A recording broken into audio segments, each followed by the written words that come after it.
NEET paper leak प्रकरण के विरोध में तथा छात्र छात्राओं के समर्थन में छिंदवाड़ा के अंबेडकर तिराहे पर चल रहा अनिश्चितकालीन धरना दूसरे दिन भी जारी रहा।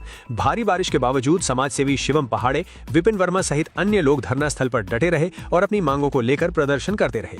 धरने पर बैठे समाजसेवियों ने आरोप लगाया कि शिक्षा व्यवस्था में लगातार सामने आ रही अनियमितताओं और पेपर लीक जैसी घटनाओं से लाखों विद्यार्थियों का भविष्य प्रभावित हो रहा है। उन्होंने मांग की कि केंद्रीय शिक्षा मंत्री धर्मेंद्र प्रधान नैतिक जिम्मेदारी लेते हुए इस्तीफा दें।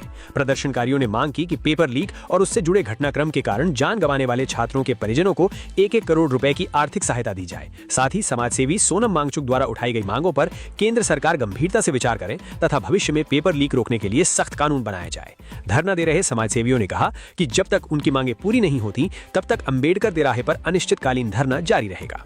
रिपोर्ट चंचलेश यदुवंशी, छिंदवाड़ा, आदर्श न्यूज MPCG। खबरें दिल से।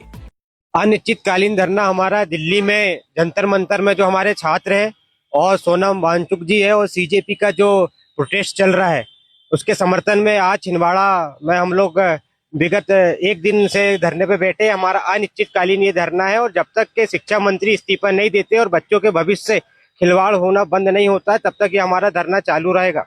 अनिश्चितकालीन धरना कल से हम लोग जहाँ पे अंबेडकर तिराहा में बैठे हुए हैं। दिल्ली में जंतर मंतर पर CJP द्वारा जो प्रोटेस्ट किया जा रहा है वह प्रोटेस्ट 2 दिन पूर्व जंतर मंतर पर शांतिपूर्ण तरीके से देश के छात्रों के द्वारा वहां पे दिल्ली में किया गया, जिसमें देश के जितने भी वहां पे छात्र स्टूडेंट वगैरह गए, छात्रा और छात्राएं, उनको वहां की पुलिस के द्वारा बर्बरता पूर्वक लाठी से वार किया गया, उनको मारा गया और इवन यहाँ तक कि उनको खदेड़ा गया, उनके ऊपर आंसू गैस छोड़े गए।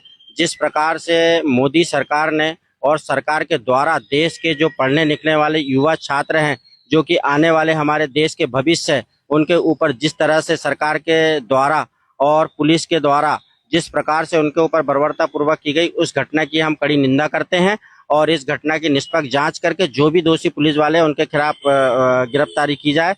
दूसरी बात है, सोनम वांगचुक जी जो है वहां पर अस्पताल में है, उनको वहां से अनशन वगैरह तोड़वाकर और उनकी बात को मानना चाहिए। CJP का जो प्रोटेस्ट जंतर मंतर पर चल रहा है, जिसमें उनकी प्रमुख 3 मांगे विशेष तौर पर है, जिसमें पहली उनकी मांग है कि धर्मेंद्र प्रधान शिक्षा मंत्री जी का इस्तीफा लिया जाए। दूसरी उनकी प्रमुख मांग है कि जो छात्र नीट परीक्षा में सुसाइड किए हुए उनको हर छात्र को, जिन लोग सुसाइड किए हुए 1-1 करोड़ रुपए की आर्थिक सहायता दी जाए। और तीसरी मांग ये है कि शिक्षा जो व्यवस्था है इस देश की रीढ़ की हड्डी शिक्षा है, उस व्यवस्था पे संशोधन किया जाए।